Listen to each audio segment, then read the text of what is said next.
Picture this. It's Saturday night around 10 p.m. You're putting your feet up after a long day, blissfully zoning out in front of the TV. On screen, a live news report is underway. Police are escorting 2 prisoners to hospital for a medical checkup. The area in front of the hospital is abuzz with reporters. But why? Why is there so much attention being paid to this routine visit? And why is it being broadcast live on TV? Well, it's all because of who the prisoners are. Getting ready to have his blood pressure taken is the notorious gangster and former politician, Atiq Ahmed. Alongside him, also in chains, is his brother. Atiq wears a white shalwar kameez. Handlebar moustache curls across his broad, disgruntled face.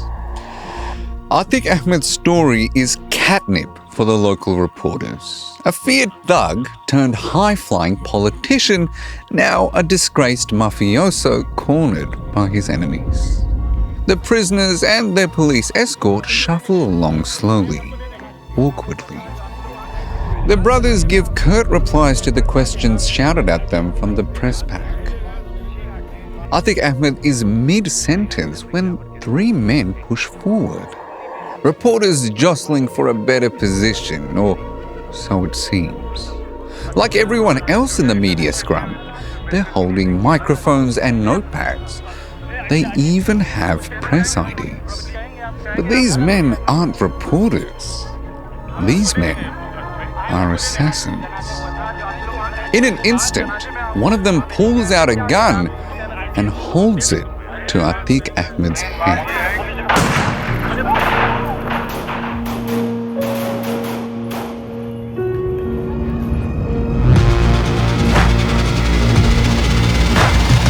Hello, my friend. I'm Aslan Pahari, and this is Assassins, the show where we tell the stories of history's most shocking assassinations. And today, a primetime assassination broadcast to millions live on TV. The cold-blooded killing of a criminal mastermind turned lawmaker, shot in the head at point-blank range while surrounded by a police escort. Was this a hit by a rival gang?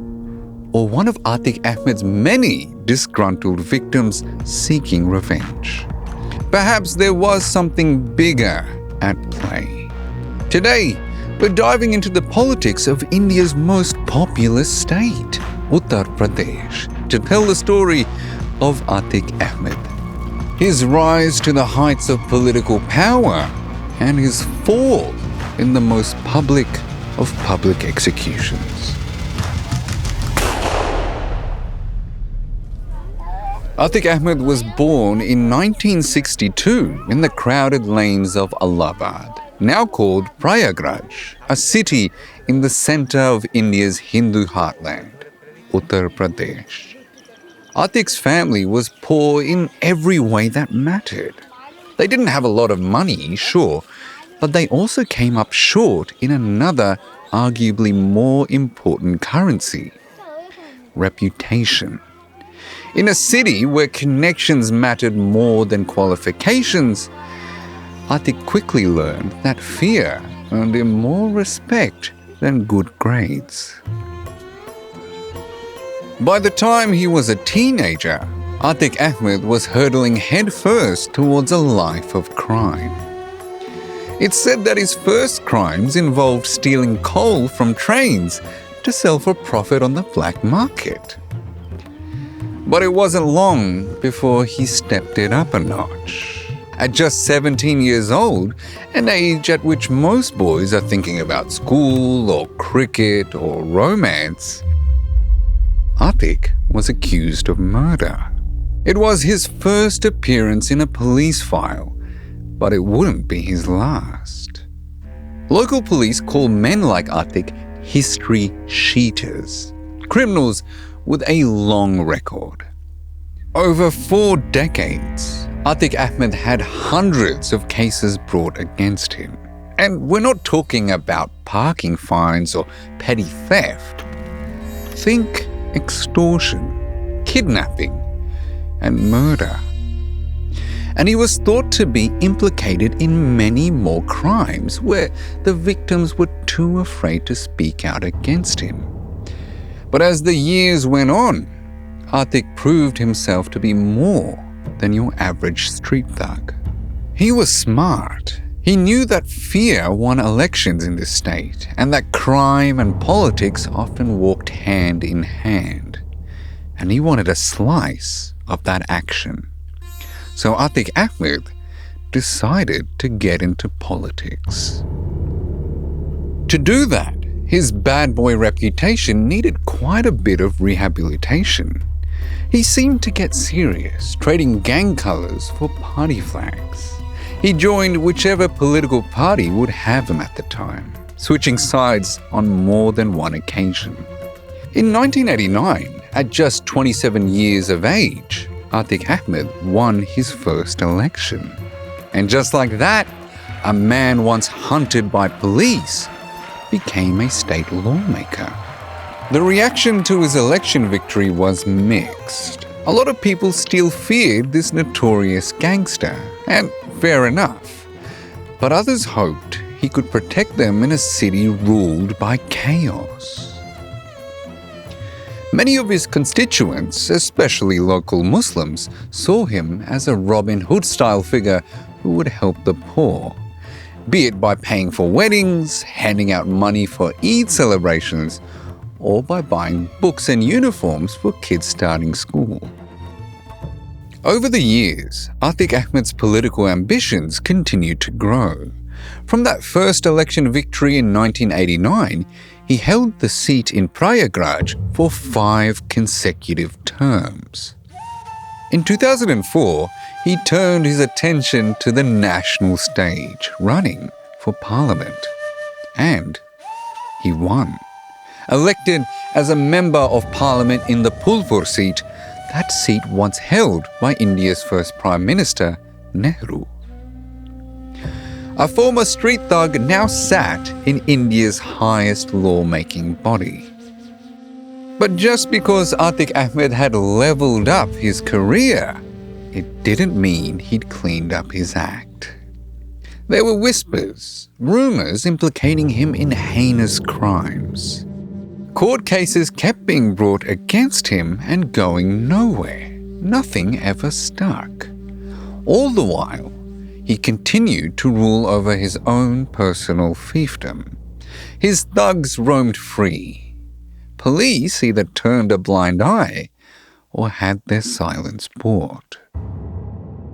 It had been an incredible rise to power for a man born into poverty and brought up in a life of crime.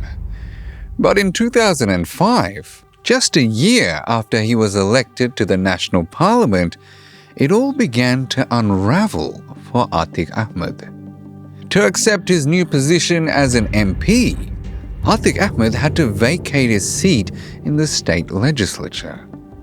In true feudal fashion, Atiq Ahmed anointed his beloved younger brother, Khalid Azim, as his chosen successor in the seat.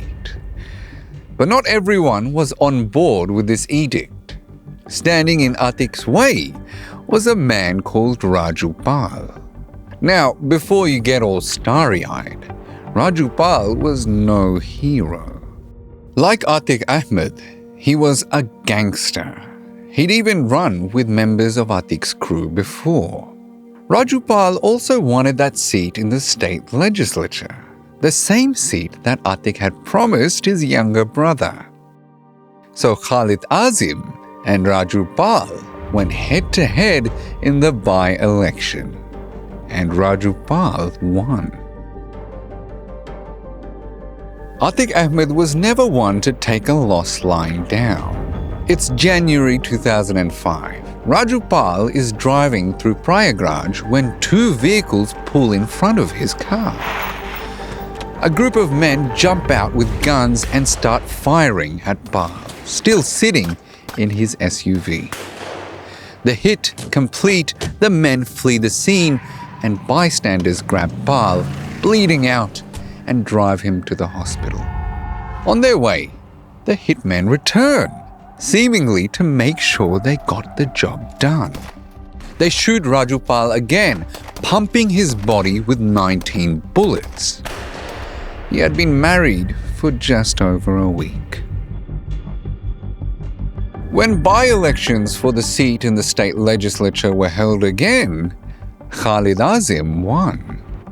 Word on the street was that it was Atiq Ahmed who ordered the hit on Raju Pal. But for months, there was no hard evidence. Until an eyewitness came forward, a man called Umesh Pal. By now, everyone knew what Atiq Ahmed was capable of. But Umesh held his nerve and testified against him. Soon after he testified, Umesh Pal was kidnapped, beaten, and threatened. He was allowed to live, but he never stopped looking over his shoulder. In 2009, Atiq Ahmed was convicted for kidnapping Umesh Pal and was thrown into jail. Not that being in prison affected his gangster lifestyle. Atiq continued to run his criminal empire from behind bars, defying those in power from the inside. He made calls, arranged deals, gave orders, all from inside his prison cell. In 2012, he even filed his nomination to contest the state election from inside jail. He applied for bail at the High Court so he could run his campaign, and 10 sitting judges recused themselves from the bail hearing. Indian media reported their terror at the prospect of running afoul of Atiq. How bad do you have to be to scare 10 judges? The 11th judge granted Atiq bail, and he was free to campaign. But for all his power, he couldn't convince the people to go to the polls for him. He lost, and the person who stole the victory, who won the vote? Raju Pal's wife, the woman he'd made a widow after pumping her husband's body with 19 bullets. By the late 2010s, India's politics were shifting. A new generation of leaders promised to clean up crime, and old-school criminals like Atiq Ahmed were in the crosshairs, their corruption and violence no longer acceptable. Atiq's rise to infamy had been a fire, fast, hot, and impossible to ignore. But that fire had singed too many rivals, burned too many bridges, and before long, it was burning out of control. In February 2023, Umesh Pal, the man who testified in the Raju Pal murder case and then was kidnapped and beaten on the orders of Atiq Ahmed, was murdered. The hit, captured on CCTV, goes down as Umesh was arriving home. He and his security guard are getting out of their car when another man, holding a gun, starts shooting. A few other men emerge and follow suit, until a bomb goes off, enveloping the surrounds in a cloud of smoke. It was a hit that shook the state, and all eyes turned to Atiq Ahmed. Atiq, his wife, his brother, and his son were all charged with murder. Atiq and his brother were already in jail, but authorities believed they had arranged the hit from behind bars. This time, no one was backing off. The government was furious. In the state assembly, when the opposition brought up the lawlessness in Uttar Pradesh, citing Umesh Pal's murder, the chief minister had no mercy. He told the House, "We will grind the mafia into the dirt," a veiled threat from the most powerful man in Uttar Pradesh. Uttar Pradesh, or UP, is an Indian state with a rich and ancient cultural history. But for decades, it's been a hotbed of organized crime. UP state governments have gone to great lengths to tackle these gangland wars, but they often seem to do so without due process. Breaking the law to uphold the law. What could possibly go wrong? The way they do this is through what have become known as encounters, shootouts between police and criminals. But they're essentially extrajudicial killings, where police claim that criminals shot at them or tried to grab a police weapon and use that to justify killing the crims. Uttar Pradesh has become notorious for these killings. Over a 2-year period, so-called encounters claimed the lives of 103 criminals and only 5 police officers. So when the chief minister told the House, "We will grind this mafia into the dirt," Atiq Ahmed heard the threat loud and clear. He was worried that police were planning to kill him during one of these encounters, and that it'd go down during one of his transfers in and out of prison. And everything that happened next only confirmed these suspicions. A decision was made to transfer Atiq Ahmed back to his home state of Uttar Pradesh. He begged the court to stop this transfer, arguing that his life was in danger at the hands of local police. The Supreme Court heard his plea and rejected it. "The state machinery will take care of you," they assured him. I think being taken care of by the state machinery was exactly what Atiq was afraid of. As he was being transferred to jail in Uttar Pradesh, Atiq told reporters, "Hatya, hatya," which means murder, murder. "Mujhe inka program मालूम hai. Hatya karna chahte hain. I know their program. They want to murder me." He couldn't shake the feeling that he was going to be gunned down in an encounter with police. Then, in mid-April 2023, Atiq's 19-year-old son, Asad, was gunned down by police. Another encounter in Uttar Pradesh. A shootout. The police said he was trying to run. When Atiq heard of his son's death in court, he broke. For the first time in years, Atiq Ahmed was shaken. He wept openly. He asked to attend his son's funeral, but that application was denied. And just 2 days later, on the evening of April 15, 2023, police transfer Atiq Ahmed and his brother to hospital for a routine medical checkup. A loud crack splits the air, followed by another and another. Assassins, disguised as reporters, shoot Atiq Ahmed in the head at point-blank range. All the while, cameras broadcast the assassination to millions watching live on TV. Atiq drops to the ground, his white turban askew in the mud. But before anyone can register what's just happened, more shots ring out. His brother collapses. In just 16 seconds, the gunmen fired dozens of bullets.